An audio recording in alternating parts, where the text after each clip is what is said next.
स्वागत है आप सबका हमारे चैनल प्रणति आईएएस में। आज मैं आप सबको कराने जा रहा हूं आंध्र सातवाहन पे क्वेश्चंस।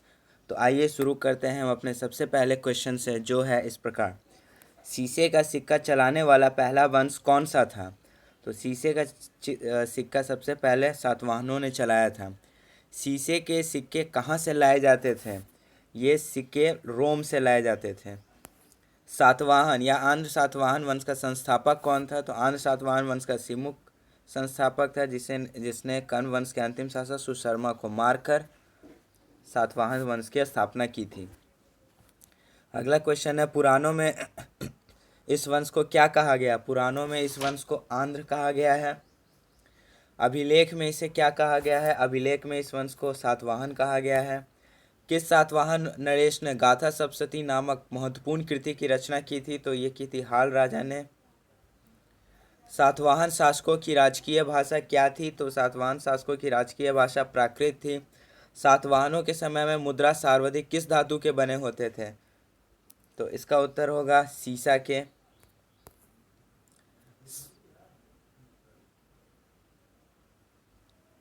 सातवाहन राज्य की राजधानी कहाँ थी? तो इसकी राजधानी पैठन या प्रतिष्ठान थी, जो कि महाराष्ट्र जिले में है। सातवाहन ने आरंभिक दिनों में अपना शासन कहाँ शुरू किया? तो ये प्रतिष्ठान में किया था। सातवाहनों को मलेच्छ किस ग्रंथ में कहा जाता है? महाभारत में कहा जाता है। सातवाहनों को वर्ण संकर किस ग्रंथ में कहा जाता है? मनुस्मृति में कहा जाता है।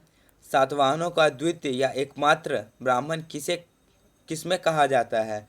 तो ये नासिक प्रशस्ति अभिलेख में सातवाहनों को अद्वितीय या एकमात्र ब्राह्मण कहा जाता है। किसमें यह वर्णित है? सिमुक सातवाहन वंशज धनस सिमुक सातवाहन के वंश को बढ़ाने वाले थे। तो यह कहा गया नानाघाट अभिलेख में। कौन अपने काल के अंत काल में भ्रष्ट तथा क्रूर हो गया, जिस कारणवश उसे पदच्युत कर उसकी हत्या करनी पड़ी थी? तो इसका आंसर होगा सिमुक, जो कि सातवाहन वंश के संस्थापक थे। सिमुक की मृत्यु के पश्चात कौन राजगद्दी पर बैठा? कान्ह बैठे थे, जिनको हम लोग कृष्णा भी कहते हैं।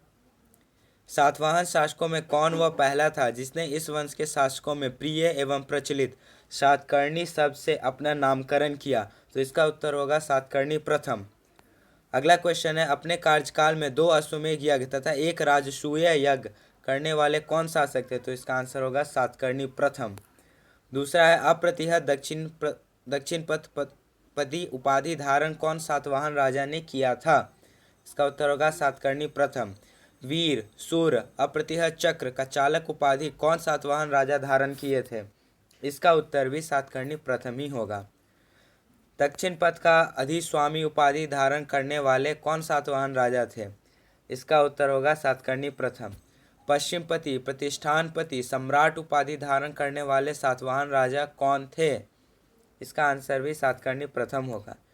किनकी पत्नी नायनिका अथवा नागरनिका अज्ञेय या अंगीय कुल की एक महारथी त्रणकायरों की पुत्री थी? रानी नायिका का नानाघाट अभिलेख में वर्णित है। तो ये नायिका जो पत्नी थी वो सातकर्णी प्रथम की थी। हाथी गुम्फा अभिलेख भेलसा अभिलेख किनसे संबंधित है? सातकर्णी द्वितीय से। काव्य मीमांसा किनके द्वारा लिखित पुस्तक है? राजशेखर। कामसूत्र किनके द्वारा लिखित पुस्तक है? वात्स्यायन। अपीलक कुंतल हाल सातवाहन राजा का किस पुस्तक में वर्णन किया गया है? कामसूत्र। बौद्ध संघ को अजकालिये नासिक ग्रामदान में कौन दिए थे? गौतमी पुत्र सातकर्णी। कार्ले के भिक्षुओं को करजक ग्रामदान में कौन दिया? गौतमी पुत्र सातकर्णी। राज्याभिषेक के समय राजसूय यज्ञ किया और यज्ञ में विधवा माँ को कौन बैठाया था? गौतमी पुत्र सातकर्णी। गौतमी पुत्र सातकर्णी के पिता शिव स्वाति को कौन मारा था? शकों ने। काव्य मीमांसा किनके काल में लिखित पुस्तक है? सातकर्णी द्वितीय। किसके काल में गुणाढ़ ने वृहत कथा कोश नामक ग्रंथ पैशाची भाषा में रचना की थी? हाल। कालांतर में बुद्ध स्वामी की वृहत कथा लोक संग्रह नामक ग्रंथों की उत्पत्ति किसके पुस्तक से हुई? गुणाढ़ के पुस्तक से। अगला क्वेश्चन है, क्षेमेंद्र की वृहत कथा मंजरी की उत्पत्ति किसके पुस्तक से हुई है? गुणाढ़। सोमदेव की कथा सरित सागर की उत्पत्ति किसके पुस्तक से हुई है? गुणाढ़। बाणभट्ट की कादम्बरी की उपजीविक पुस्तक कौन सी है? गुणाढ्य। तो गुणाढ्य पे आधारित आपको 4 पुस्तक है, जिसमें पहला है बुद्ध स्वामी की वृहत कथा लोक संग्रह, क्षेमेंद्र की वृहत कथा मंजरी, सोमदेव की कथा सरित सागर और बाणभट्ट की कादम्बरी। संस्कृत प्राकृत ग्रंथ लीलावती नामक पुस्तक की रचना किसने की थी? हाल ने की थी। हाल ने एक और पुस्तक की रचना की थी, गाथा सप्तशती। संस्कृत व्याकरण के लेखक सर वर्मन ने कातांत्र नामक पुस्तक किस भाषा में लिखी थी? संस्कृत। आरंभिक सातवाहन शासकों में सातकर्णी प्रथम योद्धा के रूप में सबसे महान था, तो शांति दूत के रूप में अग्रणी कौन था? हाल। विजयानंद ने श्रीलंका के राजा की अति रूपवान पुत्री लीलावती की चर्चा सुनी, जिसका वर्णन उसने अपने किस राजा से किया? किसने प्रयास कर लीलावती से विवाह कर लिया? हाल।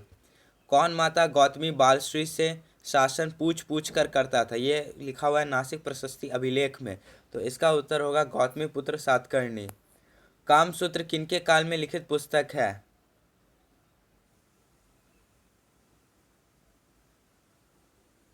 इसका उत्तर होगा हाल। शक के चहरात वंश के नहपान का 17वें व 18वें वर्ष में कौन किया? गौतमी पुत्र सातकर्णी। जोगल थम्बी नासिक के मृदभांड में चांदी के 8000 सिक्के कौन जीते थे? गौतमी पुत्र सातकर्णी। नहपान की मुद्राओं को कौन फिर से अपने नाम से टंकित करवाए? गौतमी पुत्र सातकर्णी। सातवाहन वंश की लिपि कौन सी थी? ब्राह्मी। सातवाहन वंश की भाषा कौन सी थी? प्राकृत। मृच्छकटिक के लेखक शूद्रक को भी किस काल का बताया गया? सातवाहनों के काल का। अमरावती एवं जगपटाया के स्तूप किसने 1797 ईस्वी में पता लगाया? मैकेंजी ने लगाया था। सातवाहन का अंतिम राजा कौन था? तो पुलमावी चतुर्थ अंतिम राजा था। तो इस प्रकार सातवाहन वंश पर हमने 51 क्वेश्चन किए। आप कमेंट सेक्शन में ज़रूर बताएं कि आपने कितने अंक प्राप्त किए, और जो कोई भी डाउट होगा आप ज़रूर कमेंट बॉक्स में लिखें। आप सर आपके डाउट को ज़रूर क्लियर करेंगे। और आपसे अनुरोध है कि हमारे चैनल को लाइक शेयर और सब्सक्राइब करें और बने रहे हमारे चैनल के। समय फिर से आऊँगा दूसरे क्वेश्चंस और अन्य चैप्टर के क्वेश्चंस के साथ। तब तक के लिए धन्यवाद।